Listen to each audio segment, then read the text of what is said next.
Saravana Perumal sir, குறிப்பாக கற்பனைக்கு எட்டாத வகையில் பதிலடி கொடுக்கப்படும் அப்படின்னு பிரதமர் சொல்லியிருக்காரு. இப்போவும் நிறைய நடவடிக்கைகளை எடுத்திருக்கிற சூழலில் இந்த சம்பவம் நடந்தது பாதுகாப்பு குறைபாடு, குறிப்பாக காஷ்மீர் வந்து அமைதியாக இருக்குது, பாதுகாப்பாக இருக்குது அப்படின்னு நாம் இருந்த சூழலில் இந்த தாக்குதல் நடந்திருப்பதை எப்படி பார்க்கலாம் சார்? அனைவருக்கும் மாலை வணக்கம். சக கருத்துரையாளர், நெறியாளர், டெக்னீஷியன்களுக்கு எல்லாருக்கும் வணக்கத்தை தெரிவித்து, உலக தமிழ் நெஞ்சங்களுக்கு என்னோட பொன்னான கருத்துக்களை தமிழ் கடவுள் முருகனோட திருவடிகளிலிருந்து தெரிவிக்கிறேன். அதாவது முதற்கண் வந்து நான் இப்போ இந்த செப்டம்பர் 2023 காஷ்மீரில் தான் இருந்தேன் ஒரு வாரம். அப்போ வந்து நான் பல பேரோட இன்ட்ராக்ட் பண்ணேன். அதாவது கிட்டத்தட்ட வந்து பார்த்திங்கன்னா அந்த ஒரு 3 நாள் நான் இருந்தப்போ வந்து தொடர்ச்சியாக, அதாவது அங்கே போகும்போதே ஒரு சென்சிட்டிவாக தான் இருந்தது. ஏன்னா அங்கே போனால் எப்படி இருக்கும், எலெக்ஷன் நடக்கிறது, எலெக்ஷன் நடக்கும்போது தான் நிறைய கலவரங்கள் வரும், எறிவாங்க. அது நாங்கள் போய் டெல்லியிலேருந்து ட்ரெயினை பிடிச்சி ஜம்முக்கு போகும்போதே ஒருத்தவங்க சொல்லிட்டாங்க, முந்தா நாள் தான் வந்து, அதாவது ஐஏஎம் பக்கத்தில் இருக்கக்கூடிய நர்கோட்டா என்ற இடத்துல வந்து ஒரு ஃபயரிங் நடந்திருக்கு, நீங்கள் கேர்ஃபுல்லாக போங்க அப்படின்னு சொன்னாங்க. அப்படி சொல்லும் போது வந்து எங்களுக்கு ஒரு பதட்டம் தான். ஏன்னா எலெக்ஷன் நடக்குது, ஏதாவது கலவரம் வெடிக்குமா அப்படின்னு தான் நாங்கள் யோசிச்சுட்டு தான் போகிறோம். ஆனால் வந்து அங்கே மக்களோட இன்ட்ராக்ட் பண்ணும்போது வந்து பார்த்திங்கன்னா சார் சொன்ன மாதிரி 370 வந்து அவங்களுக்கு வந்து ஒரு பெரிய பாசிட்டிவான இம்பேக்ட் கொடுத்த மாதிரியும் தெரியல, இல்லாதனாலே அது ஒன்றும் பெரிய அவங்களுக்கு பாதிப்பு கொடுத்த மாதிரியும் தெரியல. அதுதான் அங்கே இருக்கக்கூடிய பொதுமக்கள் வந்து ஆட்டோ டிரைவர்னாலும் சரி, சர்வசாதாரணமாக நைட்டு ஒரு 11 மணி வரைக்கும் நாங்கள் ஃப்ரீயாக தான் அங்கே வந்து சுற்றிக்கிட்டு இருந்தோம், மக்களோட இன்ட்ராக்ட் பண்ணோம், பல ஃபாரினர்ஸோட இன்ட்ராக்ட் பண்ணோம். அப்படி பார்க்கும்போது வந்து யாருமே அந்த பதற்றம் அந்த இடத்துல இல்லை. அதாவது இப்போ பார்த்திங்கன்னா அந்த காலத்தில் வந்து எனக்கு தெரிஞ்சு 1998, 97 பீரியடில் லால் சௌக்கில் வந்து நேஷ்னல் ஃப்ளாகை ஏற்ற முடியாது. ஆனால் இப்போ வந்து நரேந்திர மோடி அவர்களோட பிறந்த நாள், ரிப்பப்ளிக் டே, எல்லா நேரத்துலையும் வந்து பார்த்திங்கன்னா அங்கே சர்வசாதாரணமாக மக்கள் கூடி அங்கே பஜனைகள் பாடுவதும் அது மாதிரிலாம் இன்சிடென்ட்ஸ்லாம் இருக்குது. 12 மணி வரைக்கும் நாங்கள் வெளியெல்லாம் சுற்றிருக்கோம். அப்போ ஆனால் வந்து அதற்கு முன்பாக இருந்த சூழ்நிலை என்ன சொன்னாங்கன்னா, 10 வருஷத்துக்கு முன்பு நீங்கள் வந்து 5:30 மணிக்கு மேலே வெளியே போக முடியாது, எந்த டூரிஸ்ட்டாக இருந்தாலும், ஸ்ரீநகர்லேயே. அதான் சினாரியோ. ஆனால் வந்து சர்வசாதாரணமாக எல்லாம் டல் லேக்கில் அந்த பக்கத்துலாம் மக்கள் வந்து அவங்க பாட்டுக்கு அந்த சின்ன சீன்ஸை வந்து ஃபோட்டோ எடுக்கிற அந்த மாதிரிலாம் நிலவரம்.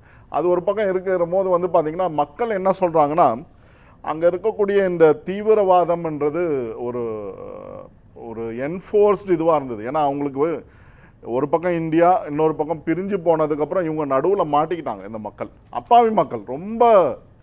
அதாவது நாங்கள் வந்து சொப்பூரான்ற ஒரு இடத்துக்கு போகிறோம் ஒரு நாள் காலையில் பயணம் பண்ணும்போது, போகிற வழியிலலாம் அன்றைக்கி வெள்ளிக்கிழமை, அதாவது இஸ்லாமியர்கள் தொழுகையை முடிச்சுட்டு போகிற வழியிலலாம் அவங்க வந்து நீர்மோர் கொடுக்குறாங்க. ஸோ அதை வந்து அங்கே இருக்க மக்களை பார்க்கும்போது சாதாரணமாக இருக்காங்க, ரொம்ப சிம்பிளாக இருக்காங்க, கேட்குற கேள்விகளுக்கு ஒரு தெளிவான அப்பாவி உள்ளூர் மக்கள் அங்கே பாதுகாப்பு நம்பி அந்த அழகை ரசிக்கிறதுக்காக சென்ற சுற்றுலா பயணிகள் அவங்க இப்போ பாதிக்கப்பட்டிருக்காங்க, உயிரிழந்திருக்காங்க. இல்லை அதுதான் அப்போ அங்கே பாதுகாப்பு குறைபாடு இருக்குன்னு எடுத்துக்கலாம். இல்லை அதுதான் நான் சொல்ல வரேன். ஏன் அந்த பாயிண்ட்டுக்கு நான் வரேன்னா, அங்கே இருக்கக்கூடிய மக்கள் சொல்கிறது என்னன்னு கேட்கலாம், எங்களை வந்து பல வருடங்களாக எங்களை வந்து வேண்டுமென்றே தீவிரவாதத்திற்கு எங்களை தள்ளினாங்க. அங்கே இருக்கக்கூடிய ஒரு கார் டிரைவர் சொல்லக்கூடிய விஷயம் என்னன்னு பார்த்தீங்கன்னா, எங்கள் அப்பாலாம் வந்து என்னை வந்து எட்டி உதச்சி டெல்லி ஓடி போயிடு, இனிமேல் இங்கே இருந்தேன்னா உன்னை வந்து எப்படியும் இவங்க வந்து மாட்ட விட்டுருவாங்க கையில் துப்பாக்கியை கொடுத்து. அதனால் அந்த மாதிரியான ஒரு சினாரியோ இருந்தது. அப்போ அதனோட ஒரு பாட்டில் வந்து பார்த்திங்கன்னா இன்னும் வந்து ஒரு சில பகுதிகளில் வந்து அவங்க வந்து அவங்களோட தாத்தா அங்கே இருக்காங்க அப்படின்ற ஃபீலிங்லாம் அவங்களுக்கு இருக்குது அந்த மக்களுக்கு. வேறு வழி கிடையாது. அந்த ஸ்பாட்டே அந்த மாதிரி, காஷ்மீர்ன்ற ஸ்பாட்டே வந்து ஒரு மாதிரியான ஸ்பாட் அது.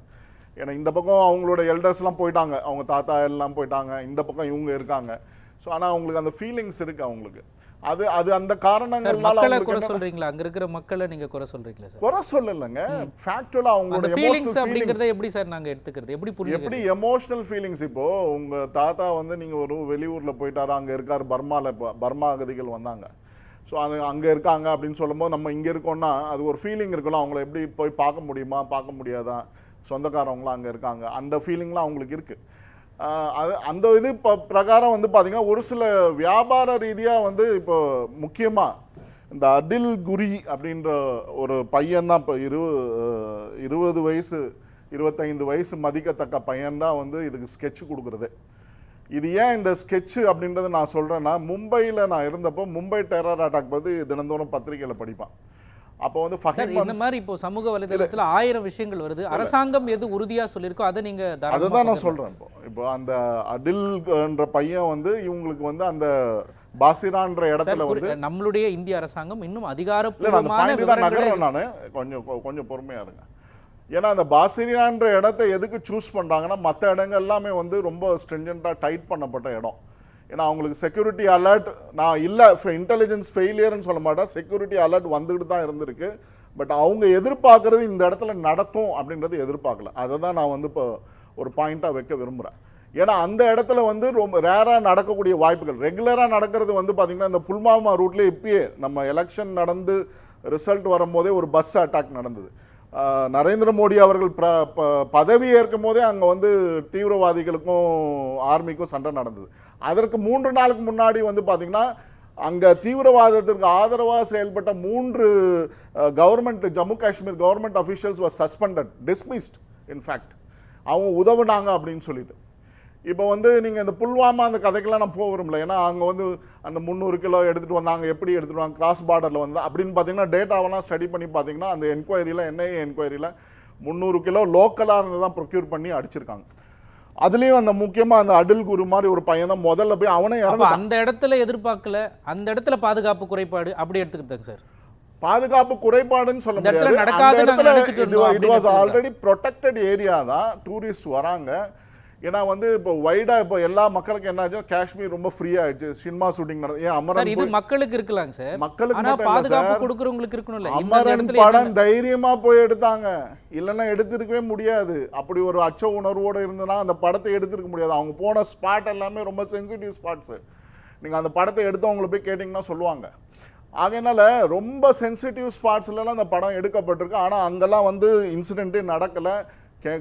க்ரூவோட போயிருக்காங்க, கேமராவோட போய் எடுத்திருக்காங்க, டீமே போயிருக்கு, சமைச்சு சாப்பிட்ருக்காங்க அந்த ஸ்பாட்லேயே. அப்படிலாம் இருக்கும்போது இந்த இடத்த ஏன் சூஸ் பண்ணுறாங்கன்னா, இங்கே வந்து சென்சிட்டிவிட்டி செக்யூரிட்டி இருந்தாலுமே வந்து அந்த அளவுக்கு வந்து இது வந்து ரொம்ப ஒரு ஹை சென்சிட்டிவ் ஸ்பாட்டாக அவங்க பார்க்கலன்றதை நான் பார்க்குறேன்.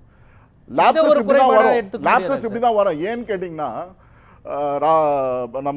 நம்ம இவர் வாஜ்பாய் பீரியடில் பிரிஜேஷ் மிஸ்ரா வந்து NSA நேஷனல் செக்யூரிட்டி அட்வைசராக இருந்தார். அவர் பீரியட்லேயே என்ன பண்ணாங்கன்னா, centre for monitoring intelligence reports அப்படின்னு ஒரு டிபார்ட்மெண்ட்டு தனியாக ஃபங்க்ஷன் ஆச்சு. அந்த டிபார்ட்மெண்ட்டோட வேலை என்ன, எல்லா இன்டெலிஜென்ஸ் ரிப்போர்ட், இப்போ ரயில்வே GRPலேருந்து ஒரு இன்டெலிஜென்ஸ் போவோம், CRPF இன்டெலிஜென்ஸ் போவோம், அதே மாதிரி தமிழ்நாடு லோக்கல் போலீஸ் ஸ்டேஷன்லேருந்து ஏதாவது ஒரு இன்டெலிஜென்ஸ் போகுது, ஒரு இன்டெலிஜென்ஸ் ரிப்போர்ட் எல்லாத்தையும் அனலைஸ் பண்ணி அவங்க வந்து என்ன பண்ணுவாங்கன்னா அதை மானிட்டர் பண்ணி இது இங்கே நடக்கும் வாய்ப்பு இருக்குது அப்படின்றத சென்சிட்டிவ் பண்ணுவாங்க. அவங்களுக்கு எல்லா இன்ஃபர்மேஷன் வந்திருக்குன்னு தான் பத்திரிகையிலும் ரொம்ப தெளிவாக சொல்லியிருக்காங்க. இதில் ரொம்ப தெளிவாக இருக்குது. ஆகையினால இந்த ஸ்பாட்டை அவங்க வந்து எதிர்பார்க்கல அட்டாக் அப்படின்றத நான் பார்க்குறேன் என்னோட ஸ்டடி பிரகாரம். இது வந்து கவர்மெண்ட் சொன்னதா அப்படின்றத நான் பார்க்கல. நான் இந்த ஆங்கிளில் நிறைய இந்த டெரர் அட்டாக்ஸ் பற்றி, ஏன்னா கோயம்புத்தூர் டெரர் அட்டாக்ஸ் பற்றி என்னால் பேச முடியும் வைட் அண்ட் லென்த்தாக. எங்கேருந்து பாம்பு நகர்த்தப்பட்டது, எப்படி இன்சிடென்ட் நடந்தது, அதெல்லாம் சொல்ல முடியும் என்னால். ஏன்னா I have thorough reading of the newspapers up to date அந்த இடத்துல. அதே மாதிரி மும்பை அட்டாக்லையும் அதே தான், கம்ப்ளீட் ஸ்கெட்சே அந்த பையன் வச்சிருந்திருக்கான், அந்த ஃபஹீம் அன்சாரின்ற பையன். சார் இப்போ நம்ம காஷ்மீர் விவகாரத்தை பற்றி முழுமையாக பேசலாம். இல்லை அதுக்கு தான் ஏன் அந்த இதை கோட் பண்ணுறேன்னா, அந்த சிமிலாரிட்டிஸ் ஆர் தேர். அதே மாதிரி மார்ச் 20, 2000 வந்து பில் கிளின்டன் வரும்போது இதே மாதிரி ஒரு அட்டாக் எதிர்பார்க்காத பகுதிகளில் நடக்குது. இந்தியாவில் அவர் இருக்கார், he was about to travel to Srinagar also. ஒரு சில ஸ்பாட்ஸ்லாம் பார்க்கணுன்னு அவங்க பிளான் பண்ணியிருக்காங்க. இவங்க டெல்லியில் இருக்கும்போதே அந்த ஒரு எதிர்பார்க்காத ஒரு கிராமத்தில் வந்து ஃபயரிங் நடக்குது. இதே மாதிரி பாசிடான் பக்கத்துலேயே ஏதோ ஒரு இடத்துல, சவுத் காஷ்மீரா இல்லை சவுத் ஈஸ்ட் காஷ்மீரான்னு தெரியல, அந்த பேர் எனக்கு மறந்துடுச்சு, சாரி.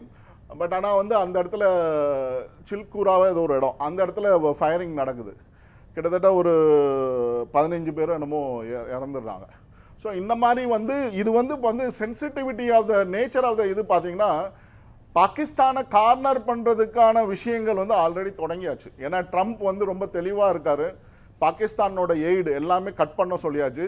ஆல்ரெடி கடந்த முறையில் ஆட்சியில் இருக்கும்போது அவர் சொல்லியிருக்காரு, எய்டு கட்டட் அண்ட் ஆல்ரெடி கொடுத்த பணத்துக்கு நீங்கள் வட்டியோட பணத்தை திருப்பி கொடுங்க அப்படின்னு வந்து பத்திரிகையில் ஸ்டேட்மெண்ட்ஸும் வந்திருக்குது. அதனால இப்போ வந்து 4 எல்லா பகுதிகளிலும் வந்து பாகிஸ்தானுக்கு வந்து ப்ரெஷர். ஐயா சொன்ன மாதிரி, பிரியன் ஐயா சொன்ன மாதிரி, அவங்களுக்கு வந்து இன்னைக்கு வந்து இருக்கக்கூடிய சூழ்நிலை எப்படியாவது இதில் எப்படி வெளியே வருதுன்னு அவங்களுக்கு தெரியல. மற்ற நாடுகளில் தூண்டி இதை கலவரத்தை உண்டு பண்ணுமா அப்படின்னா நேரம் பார்த்து இந்த மாதிரியான ஒரு நிகழ்வு. மும்பை அட்டாக்ல கூட 21 பேர் வந்ததா தான் அப்ப இருந்து விலாஸ்ராவ் தேஷ்முக் சொல்றாரு. வீடியோ கால்ல பேசுறாங்க அவர் வந்து. சார் இது தொடர்பா இருக்கிற முக்கியமான ஒரு கேள்வி என்னன்னா, இதுல காங்கிரஸ் ஒரு குற்றச்சாட்டை முன்வைக்கிறாங்க. சோஷியல் மீடியாவை பயன்படுத்தி இந்த தருணத்துல இந்த விஷயத்தை பயன்படுத்தி பாஜக வந்து பிரிவினைய அதிகமா பண்ணுது அப்படின்னு கண்டிப்பா கிடையாது. காங்கிரஸ் வைக்கிற குற்றச்சாட்டுக்கு நல்ல கேள்வி கேட்டீங்க. ஏன்னா ஹரியானால ஒரு ஊர்வலம் நடக்குது, அப்ப கலவரங்கள் நடக்குது. அப்ப இருந்து பரப்பப்பட்ட வீடியோ இப்ப எந்த இடத்துல இருந்து இந்த அடில் குரி இந்த 4 பேர் வந்தாங்க பாத்தீங்களா, அந்த பகுதியில இருந்து தான் இவங்க வந்திருக்காங்க. பலுச்சிஸ்தானோட பஞ்சாப் காஷ்மீர்ல இருந்து, பாகிஸ்தான் பஞ்சாப்ல இருந்து வந்திருக்காங்க. இந்த இடத்துல இருந்து அந்த ட்ரைனிங் கேம்ப்ஸ்லாம் ஃபங்க்ஷன் ஆகுது. அவங்க தான் இந்த இதெல்லாம் வெல் ட்ரெயின்டு. இன்ஸ்டாகிராம்ல மெசேஜ் போடுறது, வீடியோ அனுப்புறது, இது ஆல்ரெடி அங்கிருந்த டிஜிபி ஏடிஜிபி இன்டெலிஜென்ஸ், ஹரியானால இருந்த ஏடிஜிபி இன்டெலிஜென்ஸ் சரி, பக்கத்துல ராஜஸ்தான்ல போய் பிடிச்சாங்க பாருங்க அந்த பிரச்சனைக்குரிய இந்து லீடரை போய். இதெல்லாம் கவனிக்கிறது தானே சார் நம்மளுடைய உளவுத்துறை. இல்ல அதை தான் சார் சொல்ல வரேன். இங்க வந்து என்ன ஃபேக்ட்னு கேட்டிங்கன்னா, இந்த இதை தான் இன்னைக்கு கூட ஐயா சொன்னார். காங்கிரஸ்ல இருந்து இந்த பிரச்சனைகள் எழுப்பப்பட்டாலும் ஷமீம், அவர் பேர் என்ன, ஷமீம் அந்த அம்மா நினைக்கிறேன், அவங்க வந்து ஸ்ட்ராங்கான ஸ்டேட்மெண்ட் விட்டுருக்காங்க. காங்கிரஸ்ல இருந்து இன்னைக்கு வந்து ஒரு காங்கிரஸ் லீடர் இந்த அளவுக்கு வெகமெண்டா இது வந்து அட்டாக் வந்து நீங்க டெரர் கேம்ப்ஸ்ல மட்டும் பண்ணா போதாது, ஹெட் ஆஃப் த இந்த டெரர் கேம்ப்ஸ் எங்க முனீர் உட்கார்ந்துருக்காரோ அங்க வந்து கம்ப்ளீட்டா ஃபிளாட் பண்ணுங்க அப்படின்னு சொல்லி ஸ்டேட்மெண்ட் விட்டுருக்காங்க அந்த ஷமீம் முகமது காங்கிரஸ் லீடர். அது நீங்க பத்திரிகையில படிக்கலாம். ஆகையினால இது வந்து என்ன, இந்த நிலவரத்தினோட இஷ்யூனோட என்னன்னா, நம்ம இமேஜினே பண்ண முடியாத அட்டாக் அப்படின்னு சொன்னாக்கா நாங்க வந்து இங்க வந்து எதுவும் பெருசா பண்ணிட மாட்டாங்க. பட் ஆனா வந்து அவர் பிரியன் ஐயா சொன்ன மாதிரி 4 எல்லா கார்னர்ல இருந்தும் ஒரு அட்டாக் கண்டிப்பா தான் நடக்க போகுது. இது 3 சர்ஜிக்கல் அட்டாக்கா இல்ல 4 தடவை பண்ண போறாங்களா, இல்ல முக்கியமான ஸ்பாட்ஸ்ல போய் பண்ண போறாங்களா, இல்ல ராவல்பிண்டியில பக்கத்துல போய் பண்ண போறாங்களா அப்படி பொறுத்து இருந்தா நம்ம பார்க்கணும். ஆகையினால நான் என்ன சொல்றேன், இந்த ஊடகங்கள்ல பரப்பப்படுற விஷயம் எல்லாமே அங்கிருந்து தான் வருது. இது பாஜகவினர் பரப்புவதற்கு ஒரு பொழுதும் இதை வந்து அவங்க பண்ண மாட்டாங்க, இதை அனுமதிக்காது இந்த அரசாங்கம். அதான் சொல்றோம்.